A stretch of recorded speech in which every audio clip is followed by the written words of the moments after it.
La situation que traverse notre planète aujourd'hui est sans précédent. Beaucoup d'inquiétudes par ici et par là. L'homme est inquiet à cause d'un virus qui a commencé depuis la Chine, est allé en Europe et aujourd'hui descend parmi nous en Afrique. Nous sommes tous inquiets. Mais savez-vous que l'insécurité est la conséquence, depuis que le péché est entré dans le monde, l'homme ne se sent pas en sécurité. Et malgré les progrès scientifiques démontrés par des hommes et des femmes de valeur aujourd'hui, nous n'arrivons pas à trouver la solution face à ce fléau qui est en train de ravager notre monde. Où trouver la sécurité en réalité? Il est raconté que pendant la Deuxième Guerre mondiale, des soldats de l'Europe avaient trouvé une grotte alors que l'ennemi venait et s'étaient réfugiés dans la grotte. Et là, dans la grotte, ils avaient appelé par radio leurs collègues et leur ont dit « Ok, l'ennemi arrive, mais nous sommes en sécurité dans une grotte. » Mais l'histoire dit que pendant que les collègues écoutaient la radio, ils ont entendu une bombe.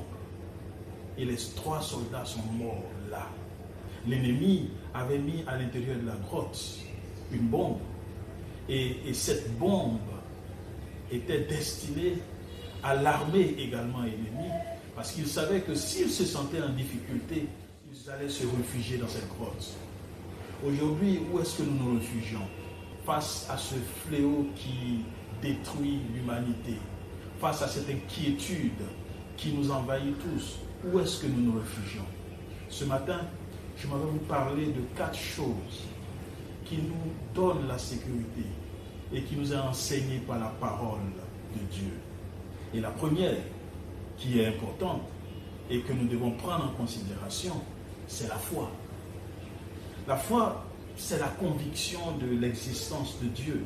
Le livre d'Hébreux, chapitre 11, verset 1 dit « Or la foi est une ferme assurance des choses qu'on espère et une démonstration de celles qu'on ne voit pas. » C'est une définition biblique qui est claire, une assurance de l'existence de Dieu, une démonstration de ses actions.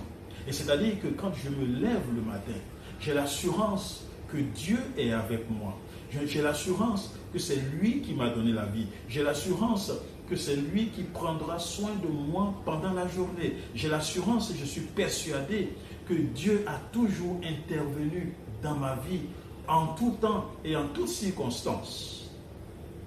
Vous savez, le verset continue, au verset 2 de Hébreux chapitre 11 dit « Pour l'avoir possédé », écoutons bien, « Pour l'avoir possédé, les anciens ont obtenu un témoignage favorable.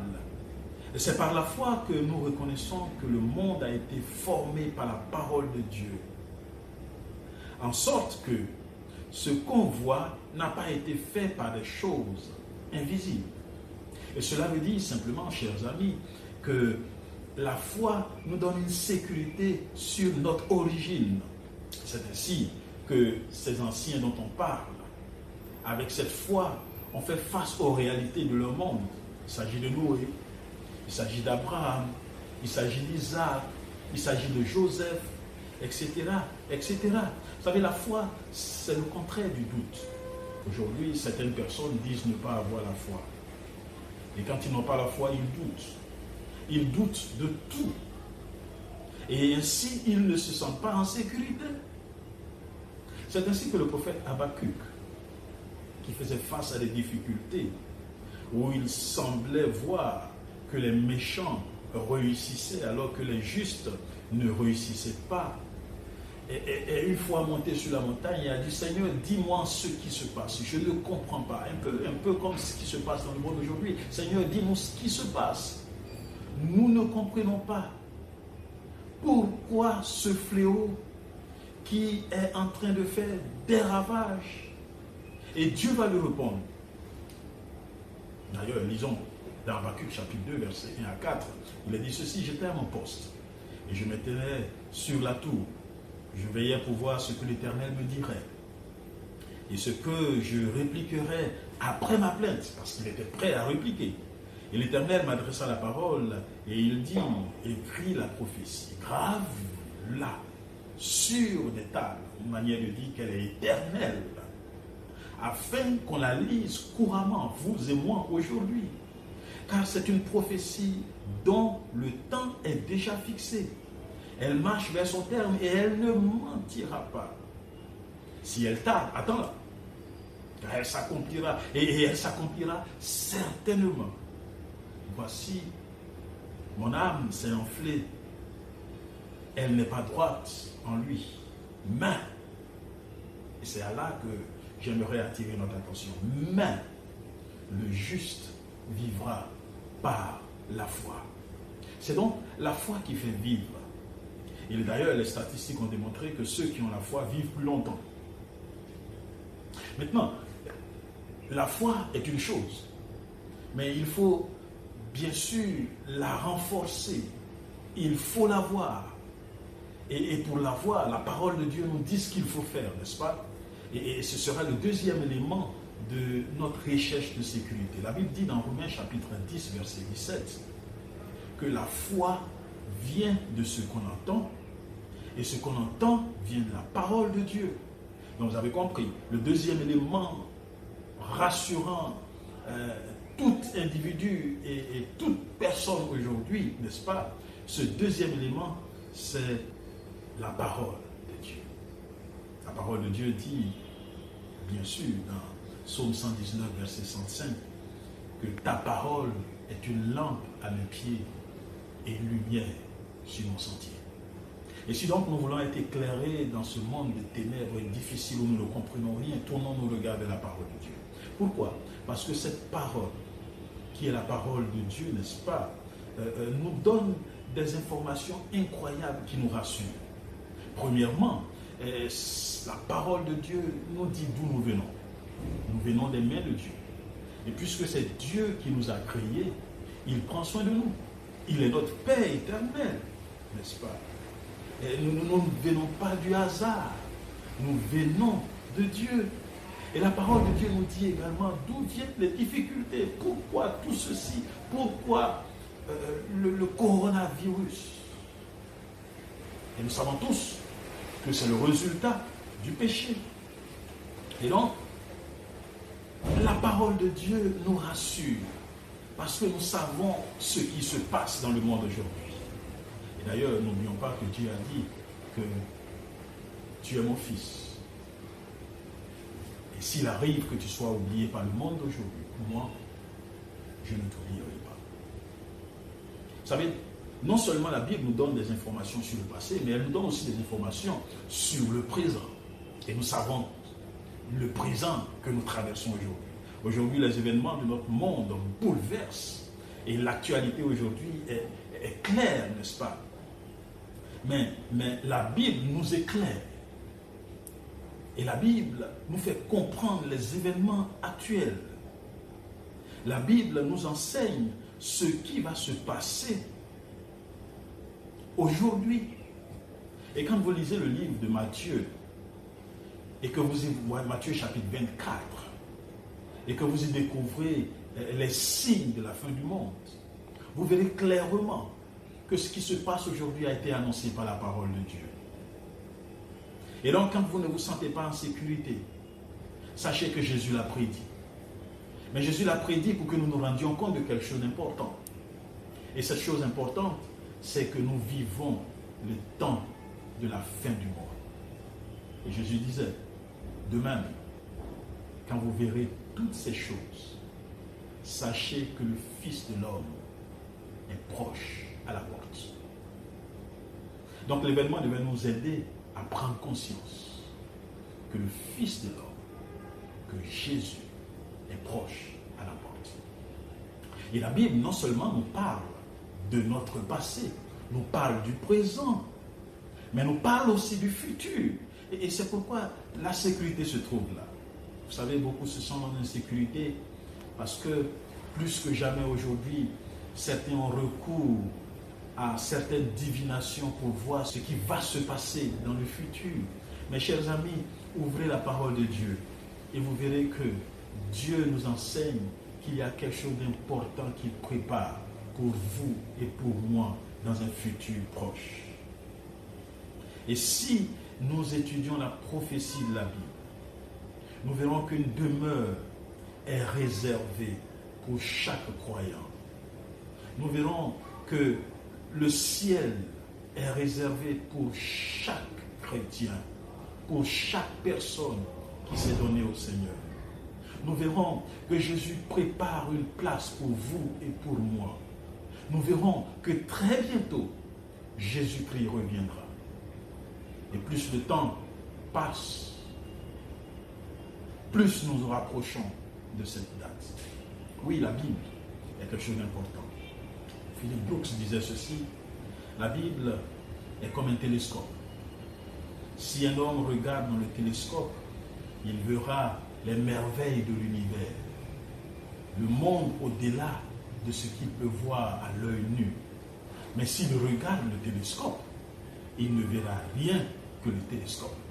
La Bible est quelque chose que nous devons regarder à travers pour voir plus loin. Nous devons l'étudier. Mais si nous regardons la Bible juste en tant que livre, elles resteront, les paroles de la Bible resteront lettres mortes. Et vous savez, la Bible a un message au centre. Le message au centre de la Bible, c'est Jésus. Parce que Jésus est la sécurité face au péché. Jésus a remporté la victoire. D'ailleurs, le centre de la Bible nous donne, en fait, le verset central de la Bible nous déclare quelque chose de très important, démontrant l'amour de Dieu à travers Jésus. Et tout le monde le connaît. Dieu a tant aimé le monde qu'il a donné son Fils unique, afin que quiconque croit en lui ne périsse point, mais qu'il ait la vie éternelle. Jésus est venu pour nous donner cette victoire sur le mal. Jésus nous délivre de la culpabilité du péché. Vous savez, il commença son ministère en étant affamé, alors qu'il est le pain de vie. Il finit son ministère ayant soif, alors qu'il est l'eau de vie. Il était fatigué, alors qu'il est le repos. Il paya l'impôt, alors qu'il est le roi. Il était accusé d'avoir les démons, alors qu'il chassait les démons. Il pleura, alors qu'il effaçait les pleurs. Il fut vendu à 30 pièces d'argent, alors qu'il racheta le monde. Il fut envoyé comme une brebis à la boucherie, alors qu'il est le bon berger. Il mourut alors qu'il détruisait la puissance de la mort. Mais tout ceci, c'est pour que vous et moi, nous ayons la victoire sur le mal. Et donc, si notre grand besoin était l'information, Dieu nous aurait envoyé un éducateur. Si notre grand besoin était la technologie, Dieu nous aurait envoyé un scientifique. Si notre grand besoin était l'argent, Dieu nous aurait envoyé un économiste. Si notre grand besoin était le plaisir, Dieu nous aurait envoyé un artiste. Mais notre grand besoin est la délivrance du péché. Et Dieu nous a envoyé un sauveur, Jésus-Christ, qui a remporté la victoire. Il est notre sécurité. Et c'est pourquoi Jésus nous dit: si vous m'aimez, gardez mes commandements. Et ainsi nous allons au quatrième point de notre sécurité, qui repose sur garder les commandements de Dieu. Parce que, vous savez, l'ennemi rôde autour de nous comme un lion rugissant, cherchant qui dévorer. Vous savez, il est raconté que pendant l'hiver, dans un centre de repos du Colorado, il était affiché un signal, n'est-ce pas, demandant aux skieurs d'éviter une pente. Le signal était clair: danger, ne vous aventurez pas. Mais malgré cet avertissement, plusieurs skieurs s'aventuraient dans ce secteur. Au résultat, il y avait une descente dangereuse qui a enterré 4 personnes au-dessus de plusieurs tonnes de neige et de rochers. Cette tragédie ne serait pas arrivée s'ils avaient obéi au signal du panneau. La loi de Dieu est comme un panneau de sécurité face au diable. Et pour être en sécurité, il est important de rester obéissant. Obéissant à la parole de Dieu. Obéissant à ce que Dieu enseigne. Obéissant aux enseignements de la parole de Dieu. Et c'est pourquoi, mes chers amis, en ce jour où nous passons notre sabbat à la maison, en ce jour où, à cause du coronavirus, nous sommes bien obligés de rester à la maison, n'oublions pas que nous avons une sécurité. Et notre sécurité se trouve dans la foi que nous avons en Christ. Notre sécurité se trouve dans la parole de Dieu que nous devons étudier. Notre sécurité se trouve en Jésus qui a remporté la victoire sur le mal et qui continue de remporter cette victoire encore aujourd'hui sur toutes les forces du mal qui puissent tourner autour de nous. Il a remporté la victoire et il continuera de remporter la victoire. Mais notre sécurité se trouvera également dans l'obéissance. Et si nous obéissons à la parole de Dieu, si nous obéissons au commandement de Dieu, il mettra un rempart autour de nous. Et ce rempart fera en sorte que, chers amis, malgré que 1000 tombent à ton côté et 10 000 à ta droite, tu ne seras pas atteint. De tes yeux, tu regarderas et tu verras la rétribution des méchants. C'est pourquoi tourne ton regard vers Christ. Passe ton temps à le contempler. Obéis à sa parole. Et que le sabbat d'aujourd'hui soit un sabbat passé en toute sécurité. Parce que Dieu le promet. Il sera avec toi dès maintenant.